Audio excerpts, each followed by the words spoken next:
Bonjour.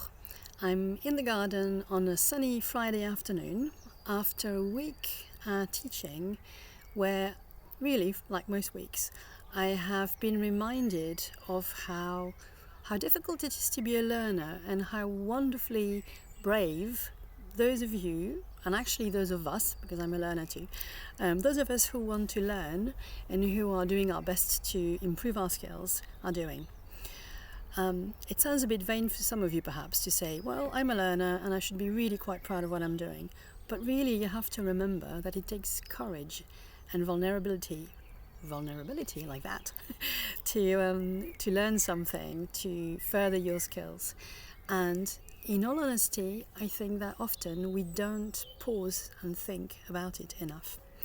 As I was saying to one of my students yesterday, hello Barry if you're watching, we're talking about the fact that often when we are learning, we are trying to practice what we think is a skill, but actually there are often many nested skills within it.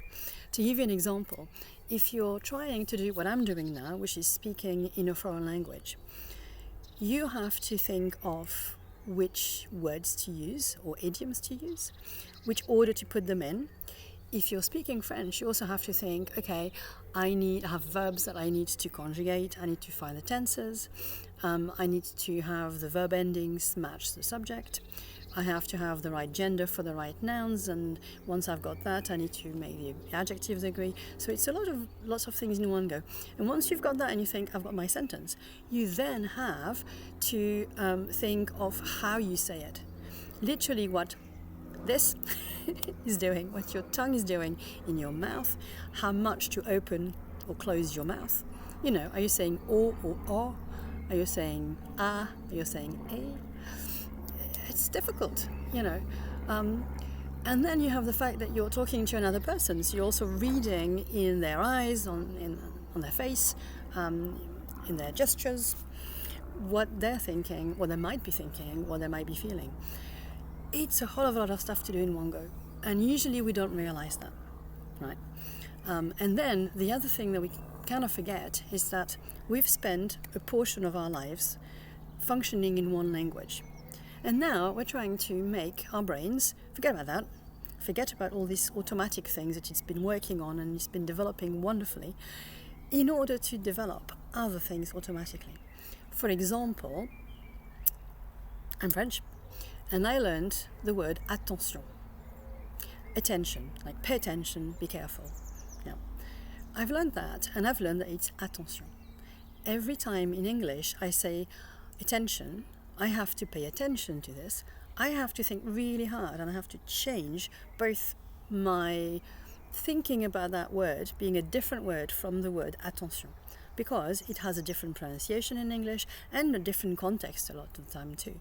So I really have to dissociate, to break what I have spent years learning in order to create another channel that says English channel, and make it work that way.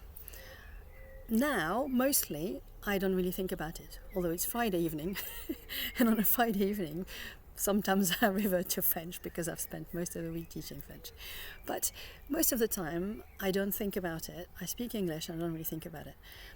But when I'm trying to speak German, which is a language I am learning, it's really hard. So I am reminded when I teach that this is really one of the things we really have to be aware of.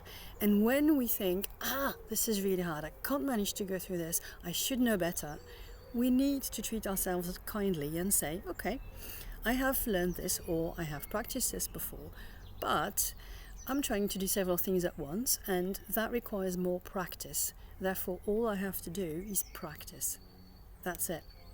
Yeah, no judgment, no beating ourselves up. Just practice.